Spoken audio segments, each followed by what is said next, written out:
there's always that pause, isn't there? I am live.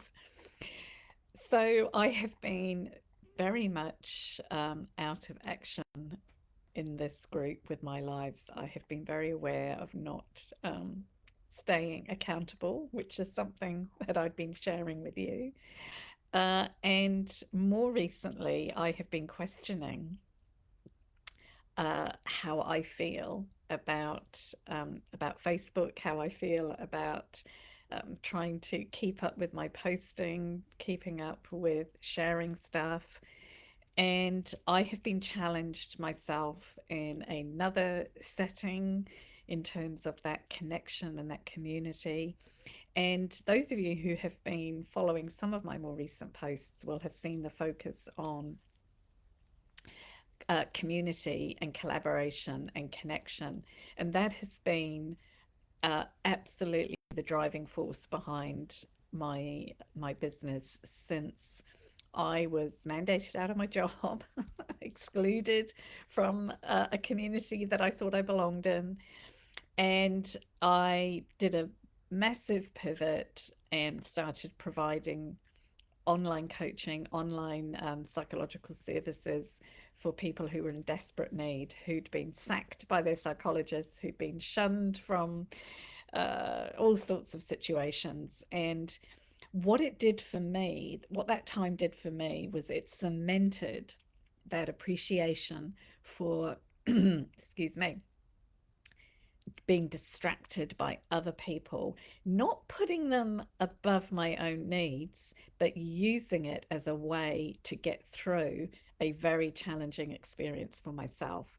Being able to go, these people need me to step up right now. And me wallowing in my own situation and withdrawing and cutting myself off was not only damaging me, but it meant that I couldn't then step up for other people. And I leveraged off that. I used it to create a new situation for me. I used it to create an opportunity out of a potential disaster for me. And that awareness during that time, that idea of reaching out and connecting with people and building something from nothing, and more importantly, maybe reflecting on building something from chaos, has resulted in me feeling that I have something to share. And it is how I do this that is challenging me right now. And my membership group that grew out of that early experience, people connecting with me, resonating with me and my story, sharing their own stories, either with my group coaching or through my individual coaching or through my simply connecting on Facebook, for example. I then was able to grow a membership group that has started relatively small by comparison to other people's memberships. But what I've noticed from this particular group of people is it is absolutely evolving into something very, very special that I had a vision for, which is these people are now forming connections and collaborating from this community. So I've got this week, one of them shared that she and another member in the group are running an event together. And I just said to her, wow, that is totally something that I could only have imagined a while ago. Then I started to dream about it, people coming together and doing stuff together. And now it's actually a reality. And it hasn't been smooth sailing for any of us. It hasn't certainly hasn't been smooth sailing for me, but I am realizing that that is the process, that the journey, the hiccups, the dramas, the setbacks, the feelings of, who the heck am I to do this, uh, are part of that evolving into who you need to be in order to be able to create something that other people can then carry on creating from. Who knows where these two will end up? Maybe they'll start something. Maybe they'll get people joining in with them, and then there'll be that knock on effect from them. But I feel extremely privileged to be seeing this evolving at such an early stage in my own business growth. But the message that I guess I'm sharing today is this struggle with that I am experiencing with social media and my values, and it has been at the back of my mind ever since I started stepping up on Facebook and stepping up on Instagram. It didn't sit with me in my heart of hearts. I love sharing my stuff. I love getting feedback on, what I'm doing, people acknowledging me. Uh, and I have gained clients through Facebook. I have gained clients through connections with people on Facebook. But somewhere deep inside of me, it doesn't sit with me, and I'm noticing that it's consuming me. And that has been another experience that I've had externally in an environment where I thought I belonged, and now I'm realizing I don't.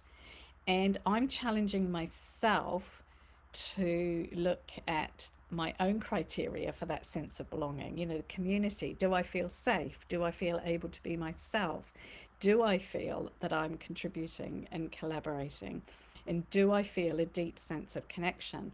And while I have aspects of it now and again, overall, something is missing for me.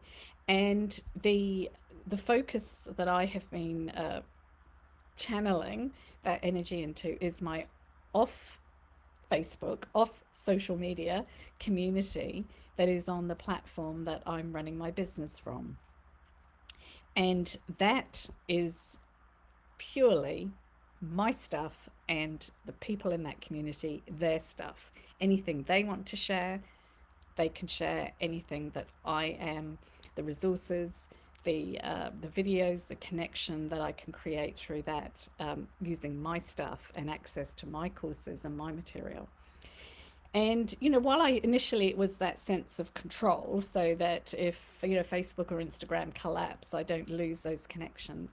It's become more and more about that not having stuff intruding there that is stuff that I don't want to be exposed to, that I don't want to be rammed down my throat. And hopefully the people that I attract and that connect with me also feel that way, because they are going to be sharing stuff that's uplifting, that's driving us to evolve and grow and contribute, as opposed to bringing us down.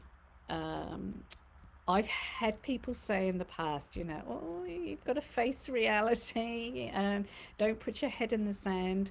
And I think there is a big difference, a huge difference between facing reality, putting your head in the sand, and accepting that being informed of certain stuff in the world is not helping anybody, that is not driving growth and expansion, that is simply crippling people, depressing people, bringing people down.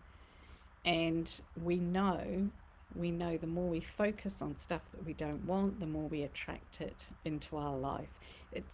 That's not up for debate. We know this stuff. And if we're going to harness the power of something like the law of attraction and harness that power of positive reinforcement, looking for what you want, commenting on it and building and driving and creating momentum, we need to look at what we're doing daily in terms of what we're allowing into our headspace. So this is another push, a gentle reminder, a nudge that I am offering this community. I'm going to be accountable there, and I am going to be looking at cutting back my involvement and activity on Facebook. I'm still going to have a presence there, but I guess this is me leading up to this idea that I am accepting it's not a good place for me to hang out. And if you want to stay connected, if you want to have access to my materials on a more frequent basis, and if you want to consider, uh, what you're allowing into your space, this is a free community, and I'm going to be sharing stuff, obviously, stuff that I do, opportunities that I'm creating, materials that I'm creating that are either free or courses, etc., that I am, that's creating my business, because I am running a business, not a charity, and it is there for you to check out. I will be sharing the link again, and I would really appreciate any feedback that you may have about this community, and what would you like to see more of? What would you like to see in terms of materials available? But also, when you join, check out my free little Zoom session that I ran, I think it was last week, on community and the responsibility that we all have when we are part of a community, and how we can look at what we're doing to drive the community forward. It's not just about me providing loads of stuff for people. I am offering a platform, I'm offering a space for people to come together, and we can make it whatever we want it to be. So check it out. It's free. I'd love to get your feedback. I'd love to hear from you. And yeah, as I say, watch this space. Catch up with you soon, guys.